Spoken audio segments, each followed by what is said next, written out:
Digital India ലോക ശ്രദ്ധ ആകർഷിക്കുകയാണ്. ഇന്ത്യയുടെ ഡിജിറ്റൽ പരിവർത്തനവും കണക്ടിവിറ്റിയും സർക്കാരിന്റെ സുപ്രധാന നേട്ടമായി തന്നെയാണ് മോദി സർക്കാർ ഉയർത്തിക്കാട്ടുന്നത്. രാജ്യത്തെ സാമ്പത്തിക ഉയർച്ചയിലേക്ക് നയിക്കുന്നതിൽ നിർണായകമാണ് ഡിജിറ്റൽ രംഗത്തുണ്ടായ കുതിപ്പ്. ഡിജിറ്റൽ കണക്ടിവിറ്റി രംഗത്ത് ഇന്ത്യ ഉയരങ്ങൾ കീഴടക്കുകയാണ്. നമ്മുടെ ഡിജിറ്റൽ പേയ്മെന്റ് സംവിധാനം ലോകമെങ്ങും ഇന്ന് ചർച്ച ചെയ്യുകയാണ്. ഇന്റർനെറ്റ് സേവനങ്ങളുടെ വില ഏതാണ്ട് 97% കുറഞ്ഞത്.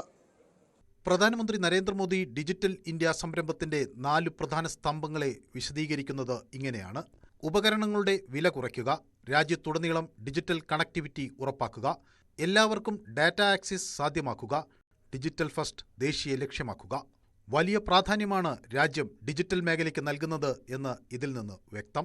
2025 മാർച്ചിൽ ഏകദേശം 24.77 ലക്ഷം കോടി രൂപ മൂല്യമുള്ള 1830.151 കോടി UPI ഇടപാടുകൾ ഇന്ത്യയിൽ നടന്നു.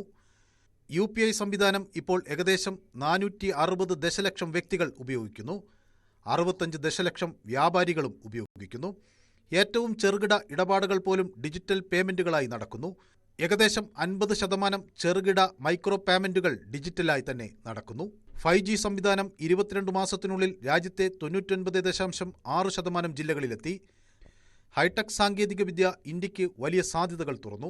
കൃഷി, ആരോഗ്യം, വിദ്യാഭ്യാസം, ഗതാഗതം, സ്മാർട്ട് സിറ്റികൾ, വ്യവസായം, അങ്ങനെ എല്ലാ മേഖലയിലും അത് പ്രതിഫലിച്ചു. എല്ലാ നിർണായക മേഖലയിലും പരിവർത്തനത്തിന് വഴിയൊരുക്കുകയും ചെയ്തു. 52.14 കോടിയിലധികം ഡിജി ലോക്കർ ഉപയോക്താക്കൾ ഇന്ത്യയിലുണ്ട്. മൊബൈൽ കണക്ടിവിറ്റിയിൽ ഇന്ത്യ വിപ്ലവത്തിന് വേദിയാണ്. 115 കോടി സബ്സ്ക്രൈബർമാരാണ് രാജ്യത്താകെയുള്ളത്. ഇന്ന് 200-ൽ കൂടുതൽ മൊബൈൽ നിർമ്മാണ യൂണിറ്റുകൾ ഇന്ത്യയിൽ പ്രവർത്തിക്കുന്നു. ഡിജിറ്റൽ രംഗത്തെ കുതിപ്പ് ഫണ്ടൊഴുക്ക് ലളിതമാക്കി, വേഗത്തിലാക്കി. ഗുണഭോക്താക്കളെ കൃത്യമായി ലക്ഷ്യം വയ്ക്കാൻ വിപണിക്ക് കഴിഞ്ഞു. ഡ്യൂപ്ലിക്കേഷനും തട്ടിപ്പും ഒഴിവാക്കി. ഡിജിറ്റൽ സമ്പദ് വ്യവസ്ഥയിൽ രാജ്യത്തെ ആഗോള നേതാവാക്കുക എന്നതാണ് സർക്കാരിന്റെ ലക്ഷ്യം. കഴിഞ്ഞ 10 വർഷത്തിനുള്ളിൽ ഇന്ത്യ സ്ഥാപിച്ച ഓപ്റ്റിക്കൽ ഫൈബറുകൾ ചന്ദ്രനും ഭൂമിക്കും തമ്മിലുള്ള വ്യത്യാസത്തിന്റെ 8 ഇരട്ടിയാണെന്നറിയുമ്പോൾ നമ്മൾ എത്ര മുന്നേറിയെന്ന് വ്യക്തമാകും. News desk, News 18.